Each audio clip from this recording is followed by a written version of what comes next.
Hello बच्चों। यहां दिया है we apply a force 10 newton on a cord wrapped around the cylinder of mass 2 kg. The cylinder rolls without slipping on the floor, मतलब pure rolling हो रही है। What is the kinetic energy in joule when cylinder has moved a distance 3 by 5 meters? Clear. तो देखो, इसको दो method से हम लोग कर सकते हैं, दोनों तरह से मैं आपको करके दिखाऊंगा।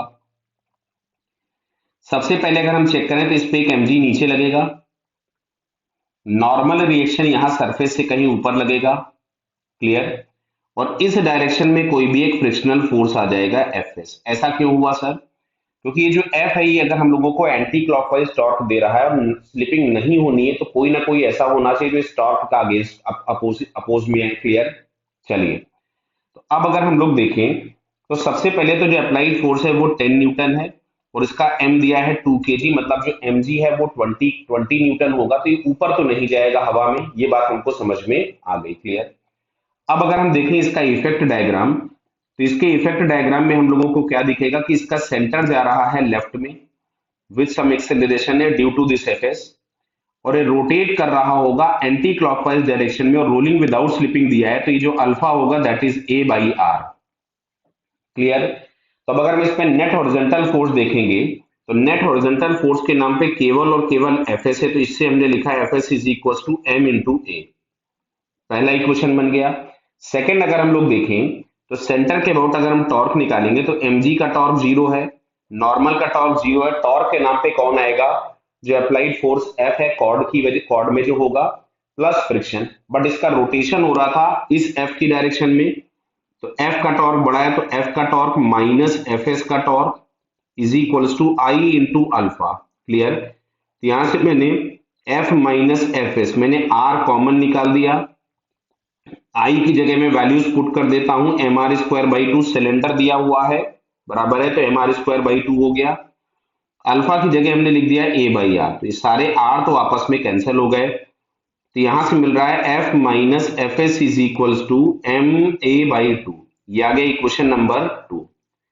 इक्वेशन नंबर 1 से अगर हम एफ एस की वैल्यू उठा करके इक्वेशन नंबर 2 में पुट कर दें, तो यहां से मिलेगा F minus M A is equals to, यहां से आ रहा है एम ए बाई टू, तो ये आपके पास हो जाएगा 3ma/2। क्लियर। तो ये आ गया f। तो एक्सेलरेशन के नाम पे हमारे पास आता है 2f/3m।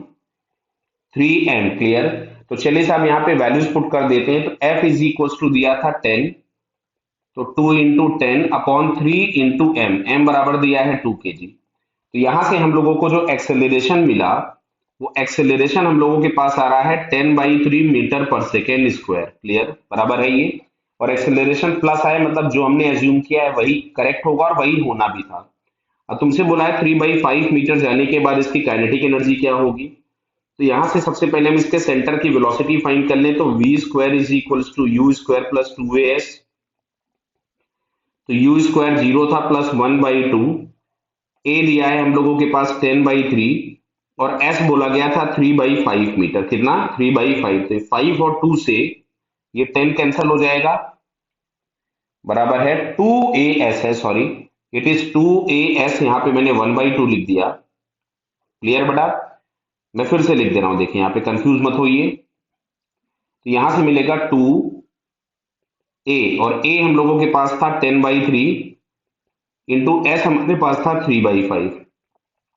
इससे ये देखिए, इस 5 से इसको मैंने यहाँ पे 2 कैंसिल कर दिया, 3 से 3 कैंसिल कर दिया, तो v इज इक्वल्स टू आ रहा है 2 मीटर पर सेकेंड, मतलब जो सेंटर की वेलोसिटी है दैट इज 2 मीटर पर सेकेंड। और अगर ये सिलेंडर प्योर रोलिंग कर रहा था, तो काइनेटिक एनर्जी के नाम पे अगर हम लोग लिखेंगे, तो यहां से हम लोगों के पास मिलेगा half M V square plus half I omega square. Clear है क्या? तो इसमें से अगर हम 1/2 बाहर निकाल लेते हैं, तो m था 2 और वेलोसिटी का स्क्वायर हो गया 2। आई के नाम पे हमारे पास मिलेगा M R square by two, और ओमेगा की जगह मिलेगा V square by R square. तो देखो आर स्क्वायर से आर स्क्वायर कैंसिल हो गया, और ये हम लोगों के पास आ रहा है 1/2। ये कितना हो जाएगा? 4 इंटू 2 8 प्लस, अच्छा देखो m इज इक्वल टू 2 था, तो मैं इस 2 से m को कैंसिल कर दूं, और v का स्क्वायर हो जाएगा 4, तो 8 प्लस 4 हमारे पास आया 12, 12/2 आया 6 जूल। तो ये हम लोगों के पास हो गई काइनेटिक एनर्जी। क्लियर। अब सुनो, एक मेथड ये था। सेकंड देखो, सेकंड वाला थोड़ा सा आसान है, थोड़ा सा छोटा है, बट समझने वाला है। अच्छा, ये सिलेंडर जितना भी आगे जाएगा, देखिए ध्यान से, यहां से क्या उतना ही यहां से थ्रेड अनरैप्ड होगा? तो जितना थ्रेड अनरैप्ड होगा, तो मतलब अनरैप्ड थ्रेड की लेंथ हो गई 3/5।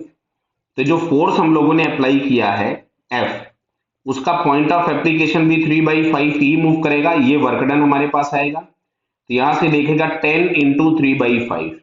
तो क्या आप लोगों को ये 6 जूल दिख रहा है? तो जो वर्क डन हमारे पास होगा वही काइनेटिक एनर्जी में चेंज हम लोगों को मिल जाएगा। क्लियर है बेटा? क्या तो यहां से भी हम 6 जूल निकाल सकते थे। और ये बेसिक तरीका जो आपके पास वहां पे एग्जामिनेशन हॉल में कौन सा क्लिक करेगा वो डिपेंड करता है। क्लियर है बेटा? Okay, all the best.